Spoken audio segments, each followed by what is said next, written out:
Hi, നമസ്കാരം, അസ്സലാമു അലൈക്കും and welcome back to my channel.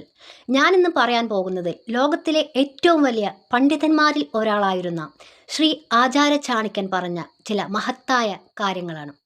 ഈ കഴിവുള്ളവന് ഏതൊരു വിധിയെപ്പോലും മാറ്റിമറിക്കാമെന്ന് ചാണക്യൻ പറയുന്നു. ലോകത്തിലെ ഏറ്റവും വലിയ പണ്ഡിതന്മാരിൽ ഒരാളാണ് ആചാര്യ ചാണക്യൻ. രാഷ്ട്രമീമാംസ വിഷ്ണുഗുപ്തൻ ചാണക്യൻ എന്ന പേരിലാണ് ഇദ്ദേഹം അറിയപ്പെടുന്നത്. രാഷ്ട്രമീമാംസയുടെ ആചാര്യനായിരുന്നു ചാണക്യൻ.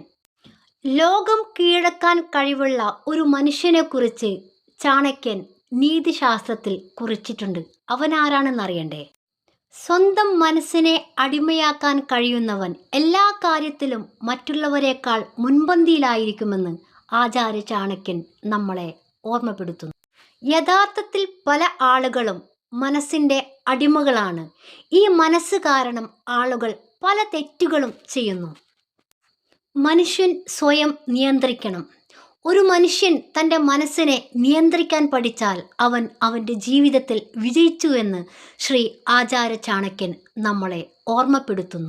ശ്രീ ആചാര്യ ചാണക്യത്തിൻ്റെ അഭിപ്രായത്തിൽ ഒരു മനുഷ്യൻ അവൻ്റെ മനസ്സിനെ നിയന്ത്രിക്കാൻ പഠിച്ചാൽ അവൻ്റെ ജീവിതത്തിൻ്റെ എല്ലാ മേഖലയിലും അവൻ വിജയിക്കുമെന്ന് അദ്ദേഹം പറയുന്നു.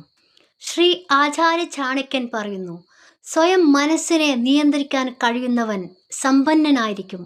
അവൻ്റെ ജീവിതം മുഴുവൻ സമ്പന്നതയിലായിരിക്കും. പക്ഷേ അവൻ്റെ മനസ്സിനെ നിയന്ത്രിക്കാൻ പറ്റാത്തവൻ അവൻ്റെ ജീവിതത്തിലുടനീളം പരാജയമായിരിക്കും. അവൻ ഒരിക്കലും ജീവിതത്തിൽ വിജയിക്കാൻ പോകുന്നില്ല.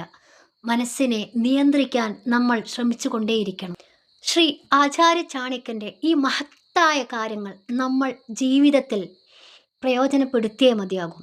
കാരണം നമ്മുടെ മനസ്സിനെ നമ്മളാണ് നിയന്ത്രിക്കേണ്ടത്. അല്ലാതെ ഒരു വ്യക്തിയെ മനസ്സ് അടിമയാക്കി കഴിഞ്ഞാൽ അവൻ്റെ ലൈഫ് പോയി. എന്താ പറയുക, ലൈഫിൻ്റെ കാര്യം തീരുമാനത്തിലായി. അവൻ ലൈഫിൽ സക്സസ്ഫുൾ ആവുകയില്ല എന്നതിൽ യാതൊരു സംശയമില്ല. നമ്മൾ നമ്മളുടെ മനസ്സിനെ നിയന്ത്രിക്കാൻ പഠിക്കണം.